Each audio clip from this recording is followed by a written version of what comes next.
आज की कहानी है भारत के शहर सिटी ऑफ जॉय कोलकाता के एक छोटे से गलियों की, जहां पर प्रतिमाओं में जान फूंक दी जाती है। यह कहानी है कुमार टूली की। कहते हैं हमें बनाने वाले ऊपर वाले हैं, पर यह ऐसे कलाकारों की दुनिया है जहां दुनिया के लोग ऊपर वाले की प्रतिमा बनाते हैं और उन प्रतिमाओं में इस तरह से जान फूंक देते हैं मानो वो प्रतिमा सामने खड़े लोगों से बातें कर रही हो। कोलकाता एक ऐसा शहर जो पुराने जमाने की रौनक और आज की चमक को हमेशा से अपने साथ लेकर चल रहा है। वहाँ के लोगों में एक अलग सा प्रेम छुपा है दुर्गा पूजा के लिए। इसकी शुरुआत आज नहीं बल्कि सालों पहले की गई थी। यह तब की बात है जब ब्रिटिश ईस्ट इंडिया कंपनी सोने की चिड़िया कहे जाने वाले भारत और यहाँ के एक सबसे खास शहर कलकत्ता में अपने कदम को जमाने आगे बढ़ रहे थे। उस वक्त के नए और अमीर बंगालियों ने कोलकाता की जमीन पर पैसा खर्च करना और बाजार बनाने का काम शुरू कर दिया था। उसी जमीन से कुमार टोली या कहें तो कुमारों की शुरुआत हुई। अंग्रेजी में कहें तो पॉटर्स का घर, जो घड़े बनाकर सुतांती बाजार में बेच दिया करते थे। उस वक्त के करीब 1757 में लॉर्ड क्लाइव ने बैटल ऑफ प्लासी की जीत हासिल की और लॉर्ड चर्च में जाकर ऊपर वाले का शुक्रिया करना चाहते थे।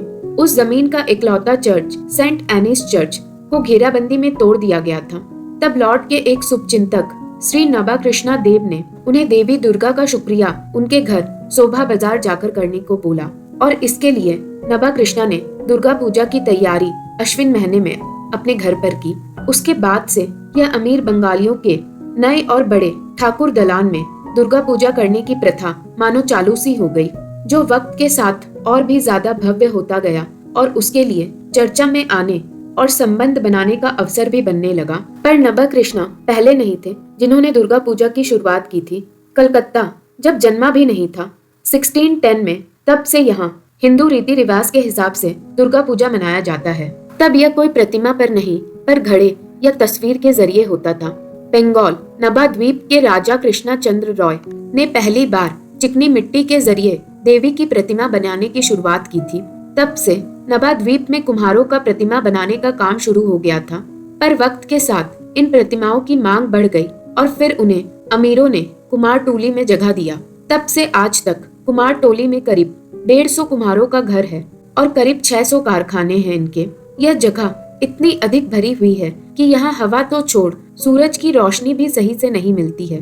पर प्रतिमा ही यहाँ के लोगों का जीवन है। देवी के रूप, रंग और आकार की परिभाषा किसी भी ग्रंथ में नहीं थी, इसीलिए यहाँ के कुम्हारों ने यूरोपियन, ग्रीक और बंगाली स्टाइल से प्रभावित होकर देवी और दानव का आकार देना शुरू कर दिया। कुम्हार इन जीती जागती प्रतिमाओं को बनाने सूखी बांस, चिकनी मिट्टी और इमली के बीज तक का इस्तेमाल करते हैं ताकि यह प्रदूषण मुक्त प्रतिमाओं को बना पाएं और फिर इन्हें अलग अलग पारंपरिक तरीकों से सजाते हैं। लोगों का ऐसा भी मानना है दुर्गा की प्रतिमा बनाने की मिट्टी एक तवायफ के आंगन से आती है और तवायफों से तब तक यह मिट्टी मांगी जाती है जब तक वो इसे देने अपनी रजामंदी ना दे दे। कोलकाता का दुर्गा पूजा, जो देश विदेश सबसे परिचित उत्सवों में से एक माना जाता है, इन्हें बनाने वाले कुम्हारों का जीवन इस उत्सव की रंगीनियों से बिल्कुल अलग है। जहाँ थीम पैंडल्स के पीछे करोड़ों खर्च होते हैं, वहाँ इन कुम्हारों को सही से पैसे भी नहीं मिलते और यही एक कारण है कि अब इन कुम्हारों के बच्चे इस काम को छोड़ अलग रास्ते का चुनाव करने आगे बढ़ रहे हैं। बस बूढ़े कुम्हार ही हैं जो इस परंपरा को लेकर चल रहे हैं। है तो ये देवी की प्रतिमाएं, पर इस पर जोर मर्दों का है। गिनी चुनी औरतें जैसे माया पाल, काकुली पाल और चाइना पाल ने इस काम का चुनाव किया था। पर अच्छी बात यह है कि इन कुम्हारों के काम को पहचान मिलने की वजह से इनकी प्रतिमा बाहर देश में एक्सपोर्ट्स भी होने लगे हैं। हम उम्मीद करते हैं आने वाले वक्त में इन कुम्हारों को इनके मेहनत की सही कीमत मिलेगी। ऐसे ही इंटरेस्टिंग एक्सप्लेनेशंस को सुनने के लिए मेरे चैनल को लाइक, शेयर और सब्सक्राइब करें।